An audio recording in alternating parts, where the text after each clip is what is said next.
Hey guys, what is going on?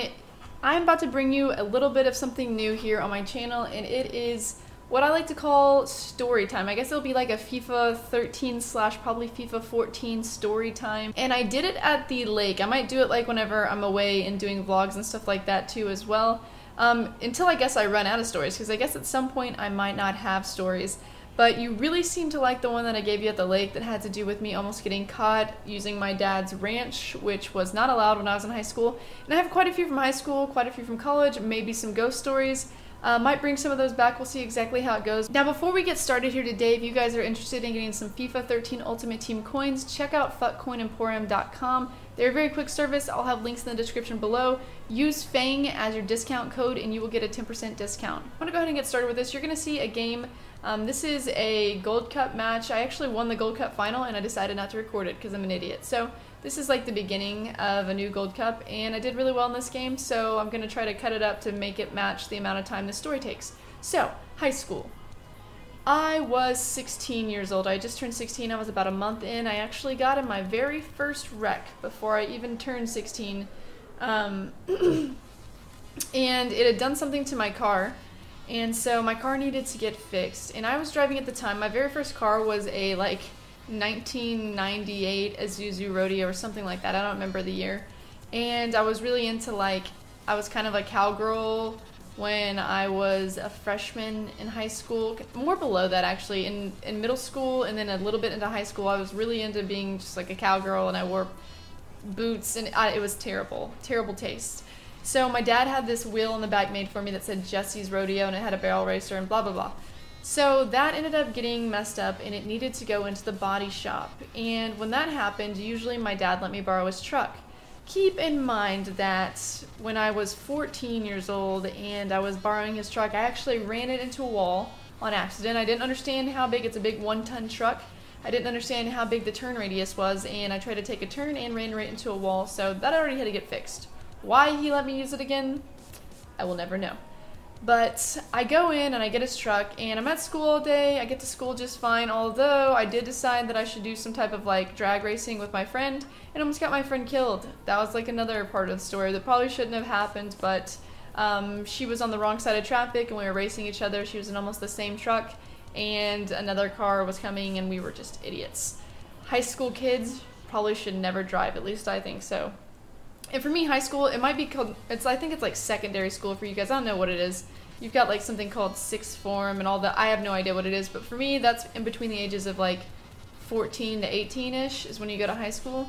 And so I had a great day at school, and at lunchtime, I decided we usually, like a group of friends, went to different people's houses and their moms cooked, or we went to like random restaurants and stuff like that.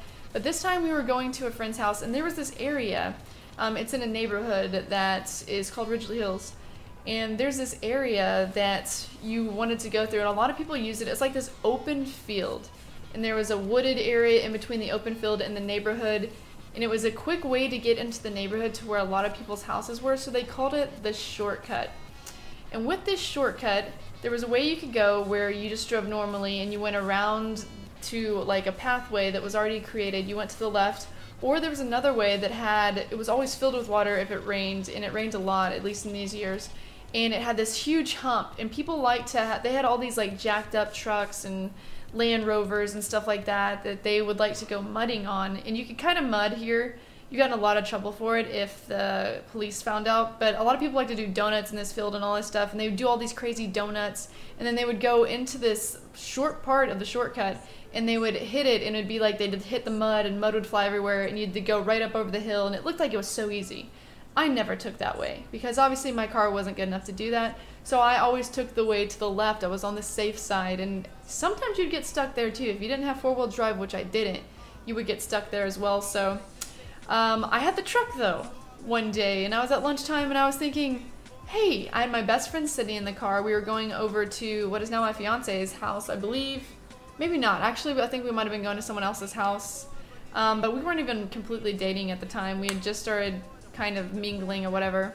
And so we're going to someone's house and I'm like, hey, let's go ahead and try this. One of the guys that was in front of us, they did it and they made it. So I was like, I can totally make this. Well, I start going and I get to the the first part of it, which is the water. And you want to like kind of go through the water quickly. I could have put it in 4-wheel drive. I had no idea what I was doing at the time. So you want to go through the water quickly and then hit the bump. And the bump, I mean, it literally goes like this in the middle of the road. So if you have, I guess, a high axle, you wouldn't have a problem with it. But my dad's truck apparently didn't. So I hit the water and I start getting kind of stuck. And so my friend Sydney is like, floor it, Jesse, floor it. And so I'm like, okay. And so I hit the gas pedal and I go as fast as I can. And I just nail this hill. I come up on it and then I just drop flat down. And I am stuck. Like, parts of my wheels are not touching the ground and I am completely stuck. And so I'm sitting here, I'm trying to hit reverse, I'm trying to go forward, I'm trying to go backwards, and everything I do, it's just wheels spinning. I am so stuck on this, it is ridiculous. And I have no idea what I'm gonna do, so I decide, God, what am I gonna do? I can't call my dad, no way at this time. I just totally screwed his truck, it's stuck here. Can't do that, so I called Will and some of his friends, and they brought their truck, and they had almost the exact same truck, and we're sitting there, and they come out there, and they're like, oh my God, you idiots, and we're just like oh my God, and they're thinking of ways to get it out of there, and they're like, we could pull it, you know, we could put a chain on one end to the other and pull it, but there's a possibility, I apologize for that, I don't know why he's in there laughing that loud, there's a possibility if you do that, you might rip the front bumper off, and so that could have been a situation. So in our minds, we thought it would be a great idea to, the one part that was sticking up was like the back end. So we had the idea that one of the guys, actually Will, was going to hit the front of the truck, and that was going to make it go backwards, and that's how we were going to be able to get out of there. Now we didn't do this quickly, we did it kind of slowly. So he came slowly, and he started to hit the front of the truck, and he got like right here on it. And my friend Sydney was in the car with me in the passenger side. I don't know what she was thinking at this time, or I don't know what we were thinking, but she ended up opening the door as it was happening. And so he started hitting it and slowly like hitting it here and then went fast. And as she's opening the door gets stuck in the part of the mud that it's like on the hill that it's on. She's like jumped out. I don't know what, I don't understand. I don't even remember what was the situation there. But the door gets stuck. He pushes it. The door on the passenger side goes the opposite way. And we get out, obviously, but the door is bent backwards. And so I'm sitting here and I'm just like, oh my God, my life is over. It's one of those feelings, I know you've had it with your parents, and you're like, my life is completely over. What am I gonna do? And so we're going and we get the guys and we have to like push the door the other way. We can't get it to shut all the way, and we have to get the car out. Like, I had to put it in 4-wheel drive, finally was able to get it out from over that hill. But it was making these terrible noises, and so we ended up getting it over to one of the friends' houses, and we left it there. And I went to school, I got dropped off at school, and I was in the class in 6th period. I remember this, and my teacher's name was Miss Black, I think, or something like at the time. She was a really pretty teacher, and she didn't care. We showed up late, and she's like, what's wrong, girls? And I'm sitting there, I'm like crying. I'm like, oh my God, my life is over. And she's like, what happened? And I'm like, I just totally ruined my dad's truck. And she's like, you have to call him, you're gonna have to call him and tell him. And I'm just bringing up all this, like, I have no idea what's gonna happen, he's gonna murder me, all these feelings, this is the end of the world. And I give him a call, and I mean, he is upset. He was so upset, it was ridiculous. We ended up going to get the truck. I tore the transmission up. He had to get an entire new transmission. He had to get the door completely replaced on the right side. And needless to say, I was never able to drive his truck again. He's just now starting to let me drive his car. He doesn't have a truck anymore. He's got like an SUV, and he's just now starting to let me drive. So it's kind of a bad time. If you're a teenager and you ever get stuck in this situation, call a tow truck or something. I have no idea. Do not do what I did. It was so terrible. I felt so bad, and I was such an idiot. I probably should have never even tried to go over it, for one. I should have never had them hit me in front to get it out. That was also the front bumper and the license plate were all kind of dented in. I mean, there was so many things that had to be fixed on that. I felt so bad. But yeah, that is my story. That is me being a total idiot in high school.